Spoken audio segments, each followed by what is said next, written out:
We've been going through the book of Genesis and ultimately through the Bible, kind of chapter by chapter so far, front to back, so that we can see how all the stories fit together and hook together, and we can get the overview flow idea of the entire book.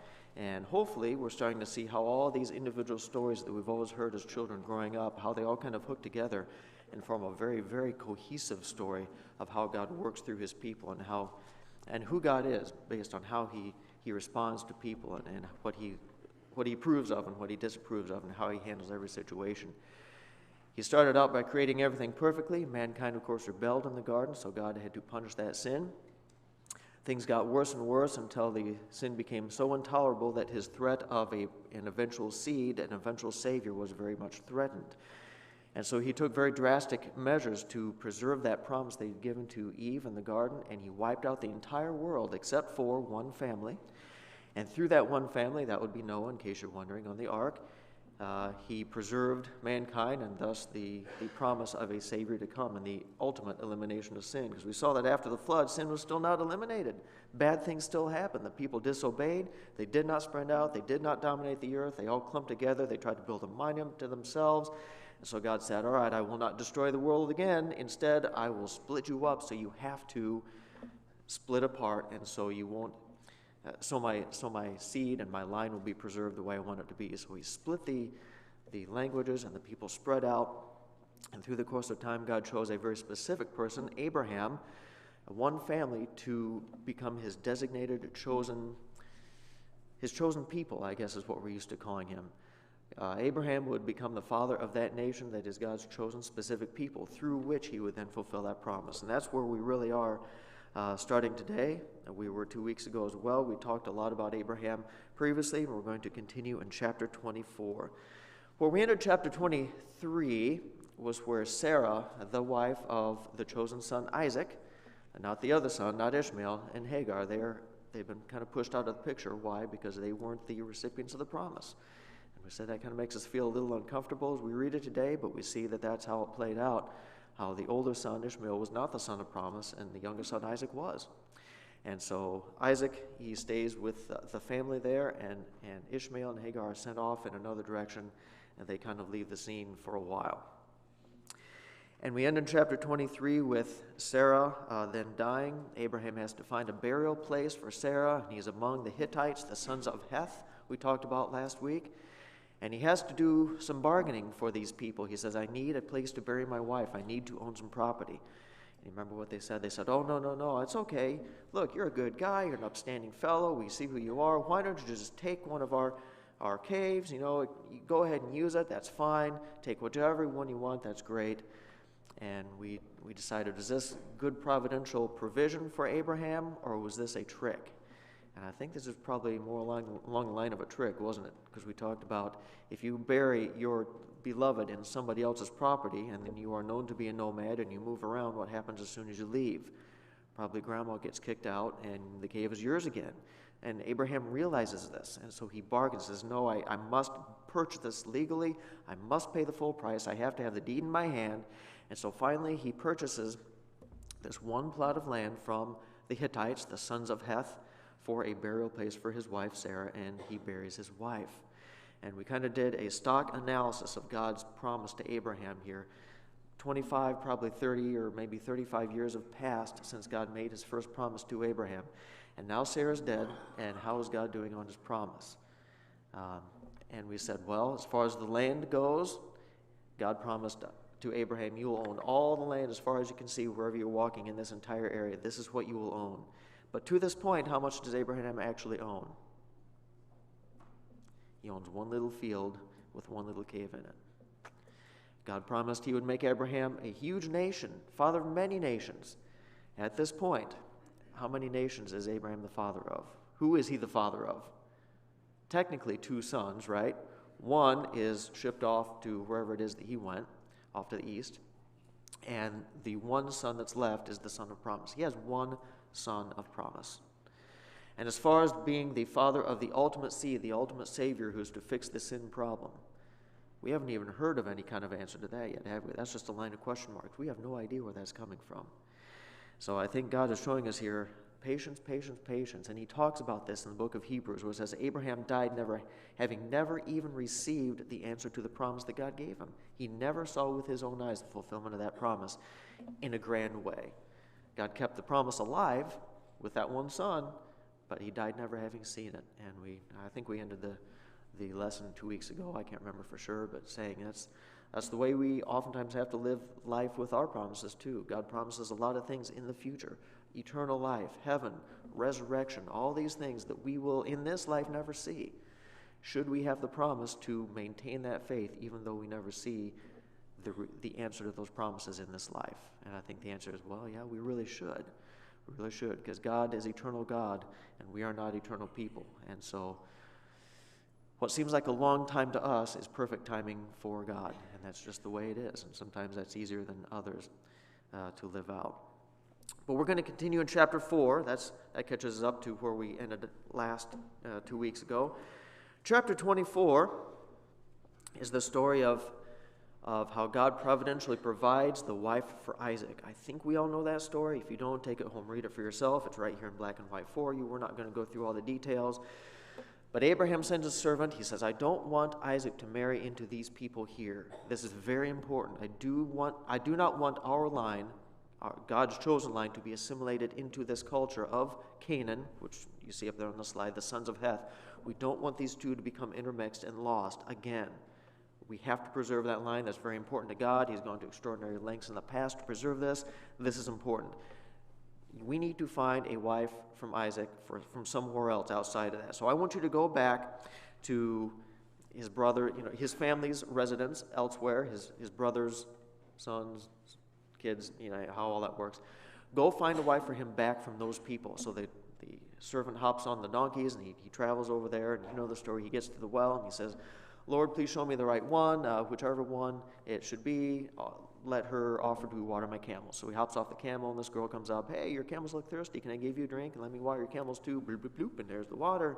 The whole story. And so they go back home, and he tells the story, and the family's all excited. Hey, this must be from God. Fine, here's the wife, and off you go. That's the story of chapter 24. Again, you can read it for yourself in detail if you want, and that's fine. So in chapter 24, then, we see God providentially caring for Isaac, the son of promise, but the promise itself is still mostly unfulfilled. Chapter 25 then wraps up this section of Genesis with the death of Abraham, who is still believing in God's promise that he would never get to see. And so chapter 25, after God has provided a wife for Isaac who is not of the Canaanites, it says in chapter 25, verse 1, Abraham took another wife whose name was Keturah. She bore him, and then there's a whole long list of names. Verse 5, Abraham, though, gave all that he had to Isaac. Does this sound familiar? All that Abraham has, all the blessing, all the monetary stuff, all the birthright, all that stuff goes to Isaac. But now we have all these sons through the concubines. What happens to them? Again, but to the sons of the concubines, verse 6, Abraham gave gifts, and while he was still living, he sent them away from his son Isaac, eastward to the east country. Again, it's a little uncomfortable for us. Abraham's got these concubines. He's having kids with them. Apparently, he was still plenty fertile in his old age, I guess, and he produces more sons. But he makes careful to preserve the line by sending those other sons away, off to the east, out of the land of promise.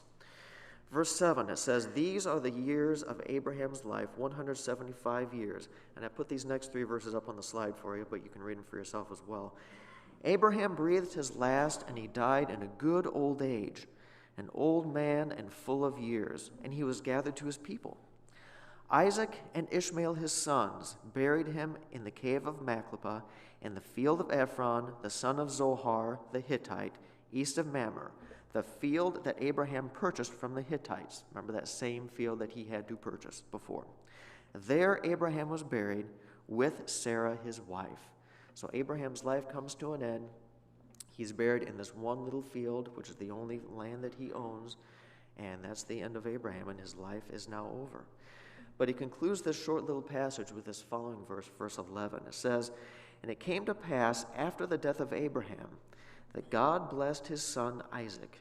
And Isaac dwelt by the well at Laharoi or Bir Laharoi, or whichever translation you're using.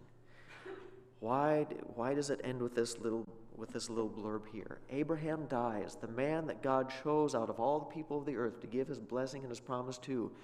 And God gives Abraham this blessing. He provides for him. God blesses Abraham in huge ways. But he's left with one son, and now Abraham is gone. So what's the obvious question that we should probably ask? Now that Abraham, the recipient of the promise, is gone, what's the question? Think of it. If we were upstairs, I'd say raise your hand, shout it out. If you want to shout it out, please go ahead, feel free. I love that stuff. With Abraham, the recipient, gone, what happens to the promise? Will God really continue this on with Isaac the way that he said he would, or does the promise die with Abraham? What kind of God do we have? What kind of promise keeper is he really? And so he ends with this verse, verse 11. It came to pass after the death of Abraham that God did bless his son Isaac.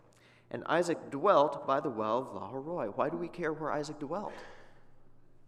Why do we care where the sons of the concubines dwelt? Why do we care where Ishmael had dwelt? Because some of them are in the land of promise, and some of them are definitely outside of the land of promise. Is that significant? I think it is, because God promised this land to the chosen descendants of Abraham. And those that are not of the promise move out of the land. And that's very telling as far as, again, God keeping that line separate and blessing the line that he's chosen. We said when we started the book of Genesis that God has divided it into his own chapters. This comes to the end of chapter 7, the generations or the line or the descendants of Terah. Now we start the very next chapter in what we call chapter 25 verse 12. These are the generations of Ishmael. Again, this is not the first time we've seen God do this. He spends significant time talking about the, if we can call it the godly line, the chosen line. But then he takes a break from that and he turns his attention to the other line. What about the other line? What about Abraham's other son? These are the generations of Ishmael, it says in verse 12, Abraham's son, whom Hagar the Egyptian, Sarah's servant, bore to Abraham. These are the names of the sons of Ishmael, and he gives a whole bunch of names there. We'll not read them all. Verse 16, these are their names by the villages and their encampments, 12 princes according to their tribes, which, by the way, is perfectly in line to the promise that God gave Hagar when they're laying under the tree thinking they were going to die. God said, don't worry, he's going to be fine. In fact, I'll raise him up, and 12 kings or 12 princes or 12 nations will come from him. Sure enough, here they are, just like God had said they would. Verse 17, these are the years of the life of Ishmael, 137 years. He breathed his last and died and was gathered to his people. Does it seem like kind of a pointless passage to you? Why do I even care about Ishmael? He's kind of out of the picture at this point. He's not the son of promise. He goes off and does his own thing. Why do I even care what happens to Ishmael? Well, again, first of all, we see God's promise of 12 nations through him. Because he's Abraham's son, he becomes the father of several nations as well. But again, I think even more to the point is the next verse here. Verse 18, they settled from Havilah to Shur, which is opposite Egypt in the direction of Assyria. And he settled over against all of his kinsmen. A tiny little blurb of a verse that we often overlook, but what does that verse tell us? Again, what is it here for? What do we see? Again, we see a very clear delineation between the lines, don't we? We see on one side Isaac, the son of promise, the lineage of what we now know as the chosen seed, the Messiah to come. He's living there in Bir Laharoi. We saw that in verse 11. Within the promised land, the land that God had promised to Abraham and his descendants forever. And he's living there in the promised land. But Ishmael, where does he go? He goes off to the east, from Havilah to Shur, which is opposite Egypt in the direction of Syria. South and to the east, he is moved out of the land of promise. Is this significant? I think it's significant. That tells us that he's not the chosen line, and God is going to keep those lines separate. He's going to preserve that promise for himself. The last little sentence, he settled over against, or he settled in defiance or in hostility of all of his kinsmen. Does that sound familiar to anyone? Does that line sound familiar? Ishmael and his descendants will live in opposition to all of his brothers, his descendants. And yeah, sure enough, back in chapter 16, verse 12, God prophesied this about Ishmael. He said he'll be, I think the phrase in one translation was, a wild donkey of a man, and he will live in opposition to all of his brothers. Sure enough, here we go.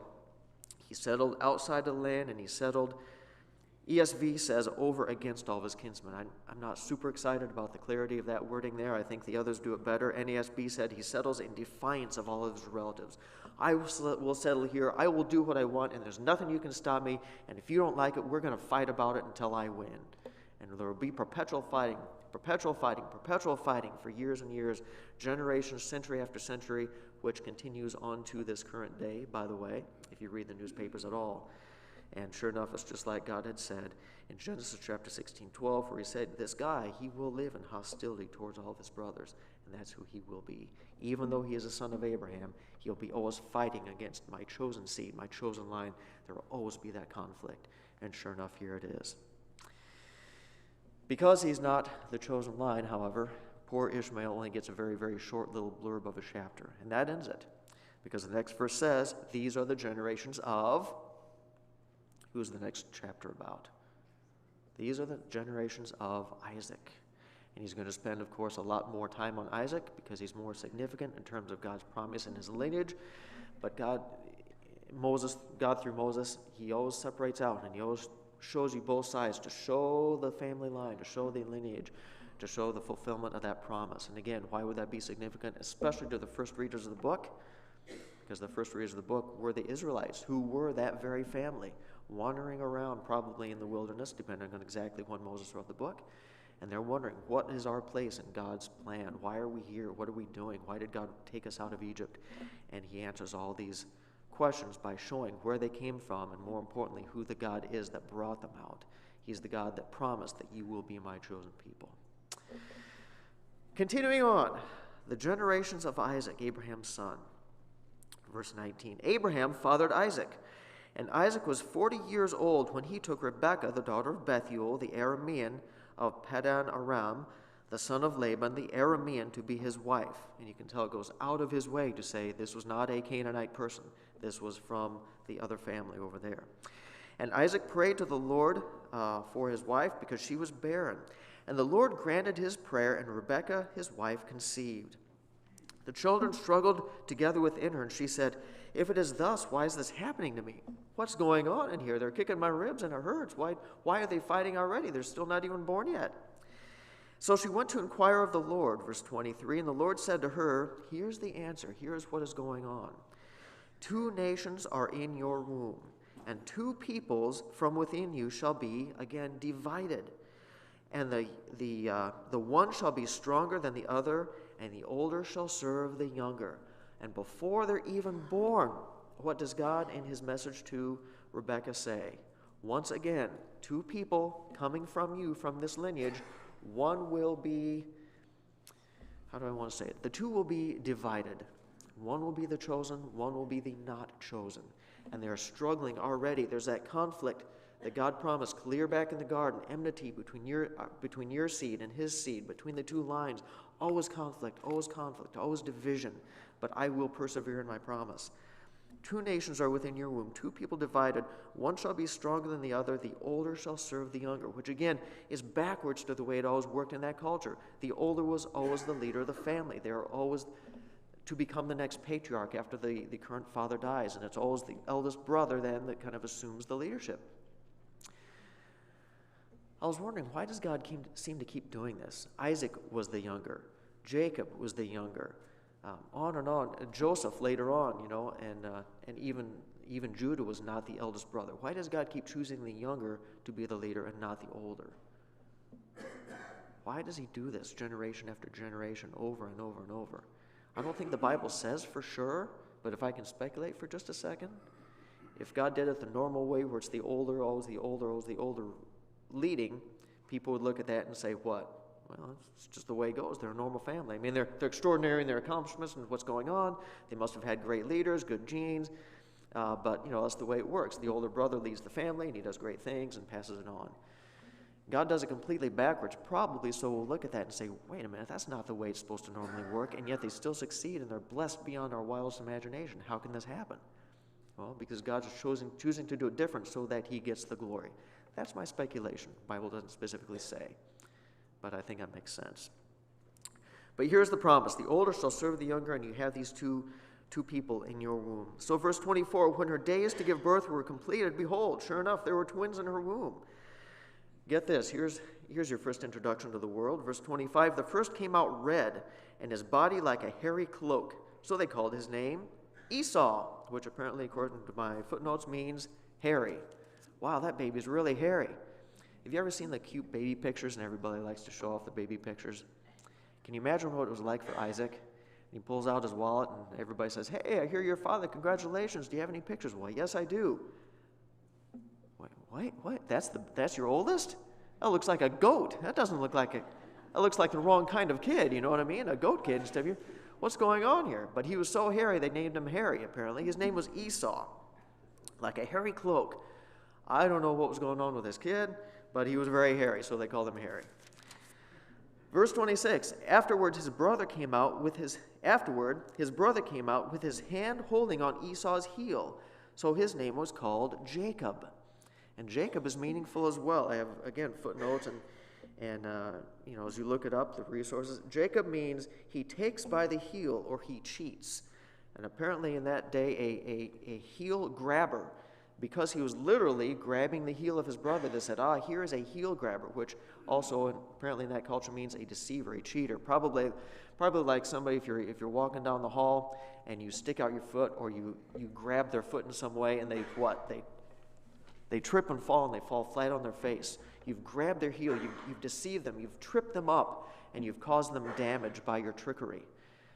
My guess is that's the same kind of idea or the same kind of picture, but he was known as a deceiver, a heel grabber, a manipulator, somebody who's going to trip somebody up by their own deceptions.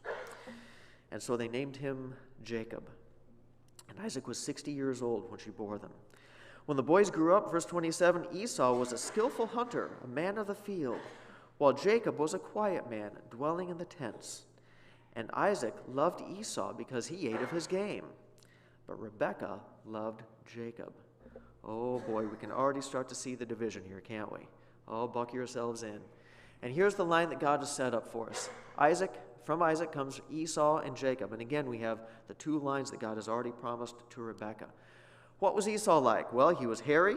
He was the firstborn. He was the hunter, outdoorsman type. He was the tough guy that goes out and straps on his bow and arrow and his knife, and he takes on those antelope and the deer and the bear and the whatever is by hand, and you can see him. He's all muscly, and he kind of smells a little bit. In fact, that comes into play in a later story. And he's out, and he's slashing and dashing, and he's tough and rough and tumble. He's the Rambo guy, okay? He's going to strap on his 1980s headband there, and he's going to go charging out, and he's going to take on the world, and he's going to do the hunting, and he's going to be the tough guy. Jacob, I'm sorry, I should finish my list. In addition to all this, however, according to God's promise, he was not going to be the great Rambo leader of the family, was he? He was going to turn out to be the lesser of the two sons. And we find out fairly soon that he is foolish. We're going to cover that in just a second. Jacob, who is he? Who is Jacob?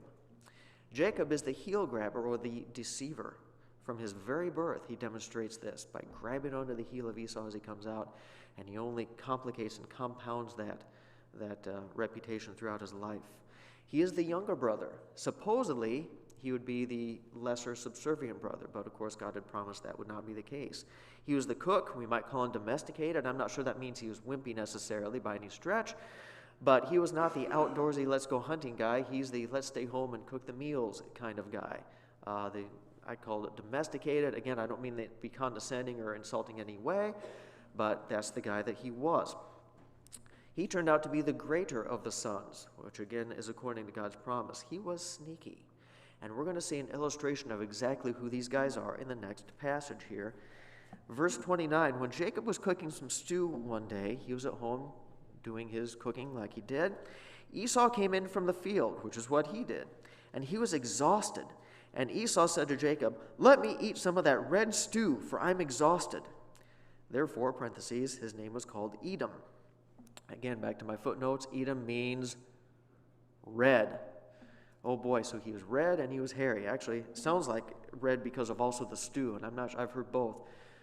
He was kind of red and he was kind of hairy, and he ate red stew, and so he had a nickname named Red. So you could call him either hairy or red. Either one, I'm not sure if it's entirely complimentary, but he's a Rambo guy and he doesn't care anyway. Verse 21, so Jacob said, if you're so hungry, then sell me your birthright now.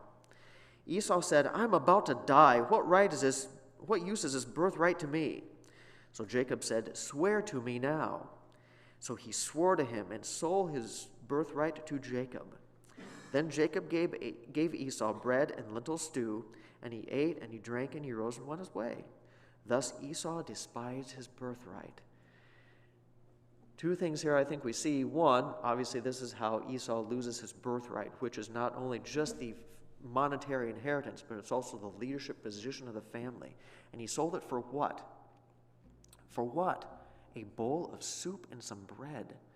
That had better been some pretty good soup. That's all I can say, because that cost him a lot.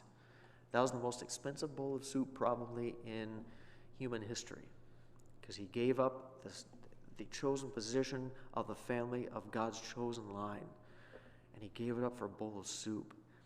But I think what we can also see here is the character of the boys becoming developed, can't we? And this is the first little glimpse illustration that we're going to build on in the future chapters of who these guys are. Esau comes in and he's impulsive. He's not thinking about the future. He says, I'm starving. Give me some of that soup, you little twerp. And Jacob says, I will not. Sell me your birthright. And Esau says, and I'd love to know what was really going on through his mind. The Bible tells us he despised, or he neglected. He didn't hold with value what that birthright really meant. Now, did he think that I'm just going to tell Jacob something and I'll get it back later? It's going to mean nothing? Did he think I don't care about the birthright? I just need my soup? Was it really that stupid?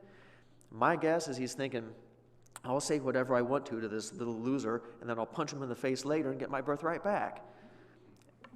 That's my imagination a little bit, but, we don't know. But for whatever reason, he totally missed the value of what he was doing. He did not see the big picture at all. Jacob, however, he saw the big picture. He saw the value of what he was doing. But he chose to get what he wanted through what?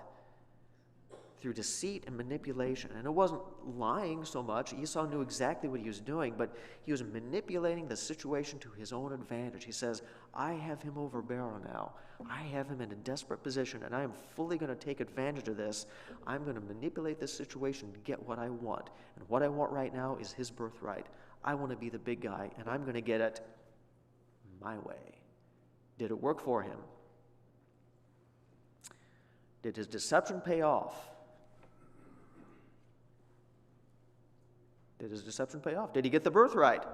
Yes, he did. It worked for him. Congratulations, Jacob. Well done. Well played. And Jacob walks away with the birthright, the leadership position of the family, and all of the possessions that come along with it. And Esau walks away with a full tummy. Good boy. Good for him. And we start to see this character development of both boys, but especially this will come into play as we see Jacob's life start to be lived out. And he continues this trend by trying to get what he wants, not because of God's promise, and this is what God has promised to him, and with his reliance on who God is, but by deception and manipulation, and I will get it my own way. And the question we start to ask is what? We almost see a conflict in our minds here, don't we? God has promised this blessing to the younger. The younger will be the leader of the family and the recipient of my promise. But the younger is also who? This manipulative, lying, deceptive cheater of a guy who God has now promised to bless. So will God bless the cheater? That's really what we're asking, isn't it? If God promises to bless through this guy, and this guy happens to be this cheater, manipulator, not a nice guy, what does God do? Does he bless the manipulator and approve that behavior? Does he break his promise and say, oh, sorry, you're too bad of a guy. I cannot bless you even though I promised to do so? What does God do?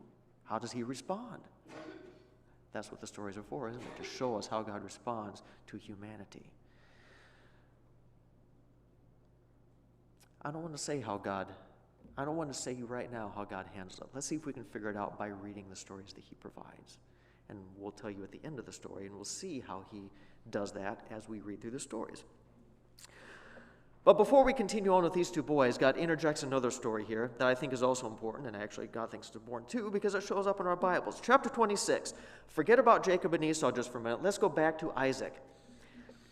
Isaac and his wife. See if this sounds familiar to anybody, almost nauseatingly familiar to anybody. Okay? Here we go. Chapter 26, verse 1. Now there was a famine in the land besides the former famine that was in the days of Abraham. Why do we even bring up what happened to Abraham? That's ancient history. Because I think the two scenarios are a little bit linked. Okay? Continuing on. And Isaac went to Gerar to Abimelech, king of the Philistines, and the Lord appeared to him and said, do not go down to Egypt, dwell in the land of which I shall tell you. Sojourn in this land, and I will be with you, and I will bless you. For to you and to your offspring I will give all these lands, and I will establish the oath that I swore to Abraham your father. I will multiply your offspring as the stars of heaven, and will give to your offspring all these lands, and in your offspring all the nations of the earth shall be blessed. Because Abraham obeyed my voice and kept my charge, my commandments, my statutes, and my laws. And he reiterates the promise that he gave to Abraham. He re-promises all that to Isaac. Everything I promised to Abraham, God says, I will give to you as well, Isaac. All this is yours. The very next verse, verse 6. So Isaac settled in Gerar. When the men of the place asked him about his wife, he said, she is my sister. For he feared to say, my wife, thinking, lest the men of the place should kill me because of Rebekah, because she was attractive in appearance.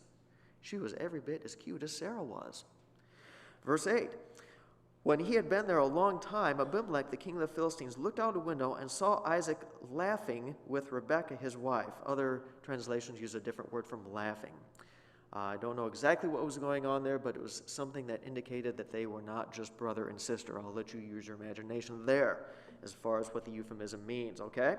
So Abimelech called to Isaac and said, behold, she is your wife. How then could you say she is my sister? Isaac said to him, because I thought, well, lest I die because of her. If they saw how cute she was and that she was my wife, they'd kill me to get her, and then they'd take her away, and that'd be terrible. So I want to preserve my life, and so I'd rather give away the wife than lose my own life, and so that'd be really bad, and so I lied. Does this sound familiar to anybody? Verse 10, Abimelech said, what is this you have done to us?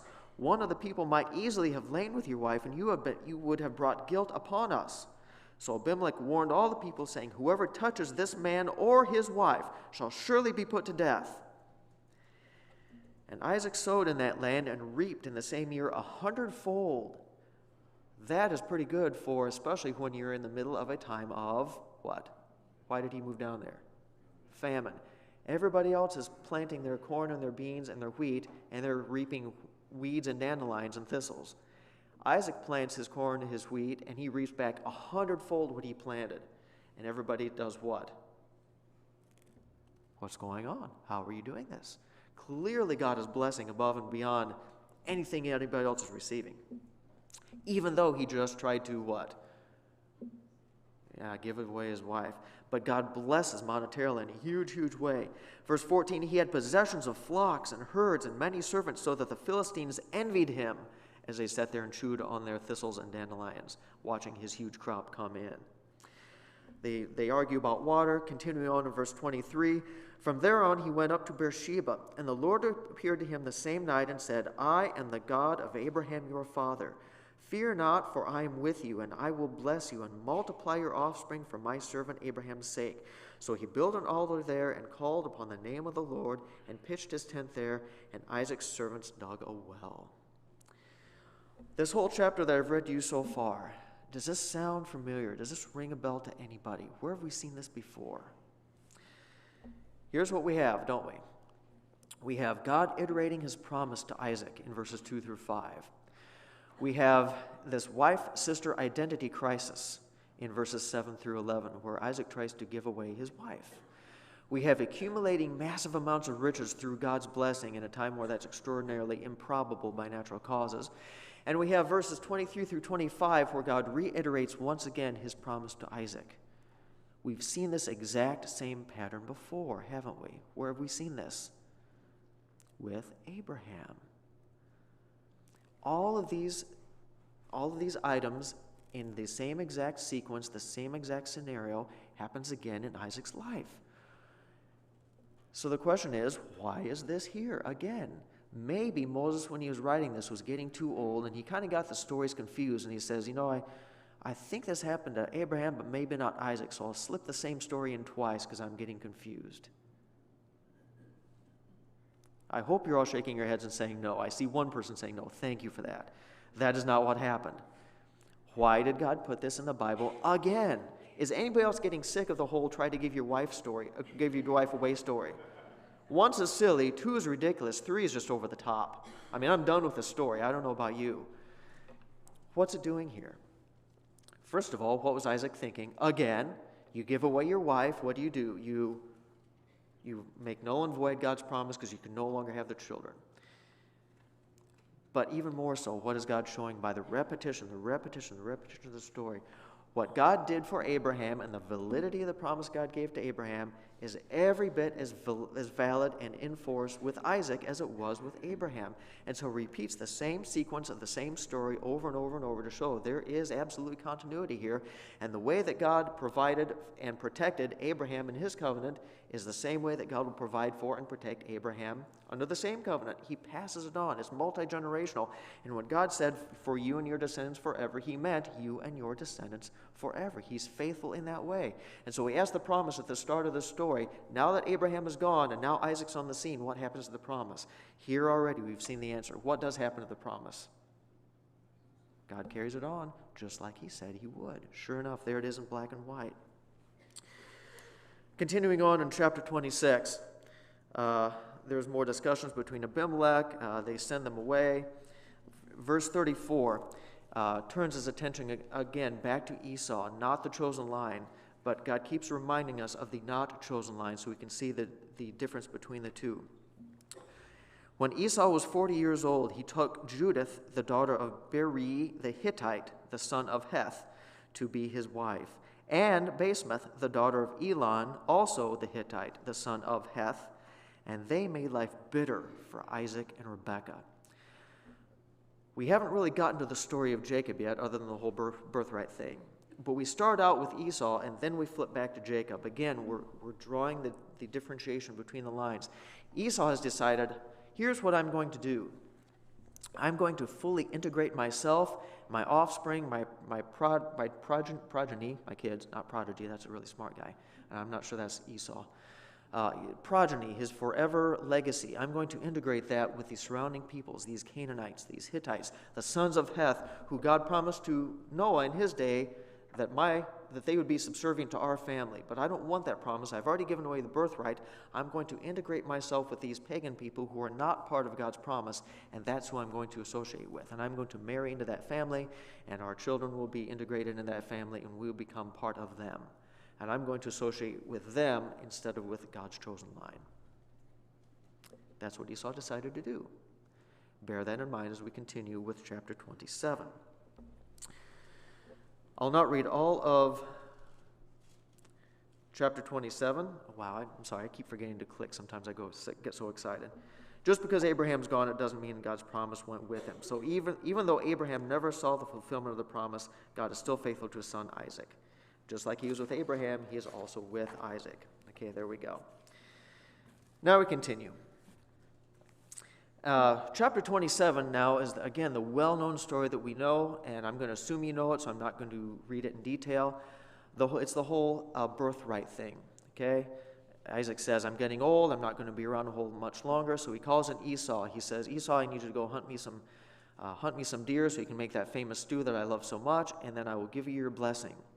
Rebekah's listening outside the door. She likes Jacob.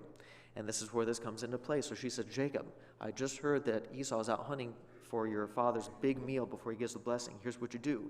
Go grab a goat from the pen. You're going to cook it up like you do so well into that soup that your dad loves so much. And you're going to take it to him. He can't see real well. He's going to give you the blessing. Jacob says, yeah, but he's going to know the difference because he's going to smell and he's going to feel. He's going to feel that I don't feel like a shag rug. He's going to tell that I feel like a person. And Harry over there is much hairier than I am, and he's going to know the difference. No, she says, take some of the fur from that goat and wrap it around your arms, if that gives you...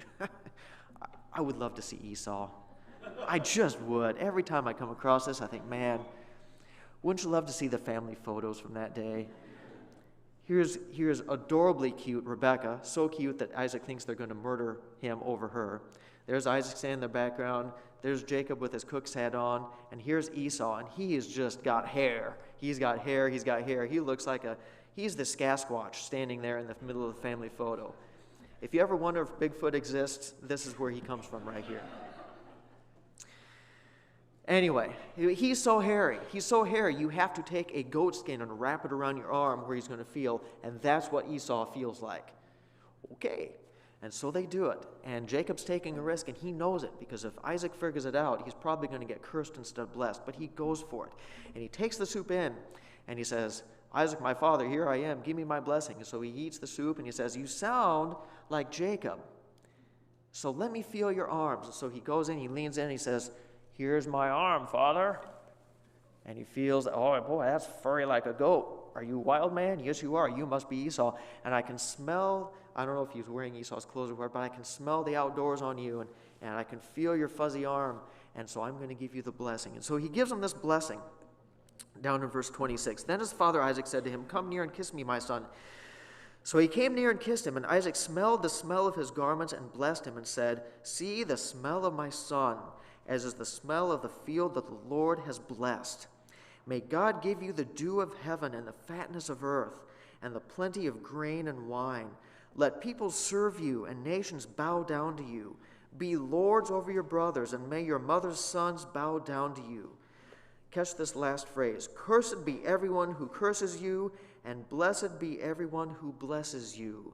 Does that phrase sound familiar? I hope these are all starting to click in your mind and come together and congeal as a solid narrative. Where does this last line come from?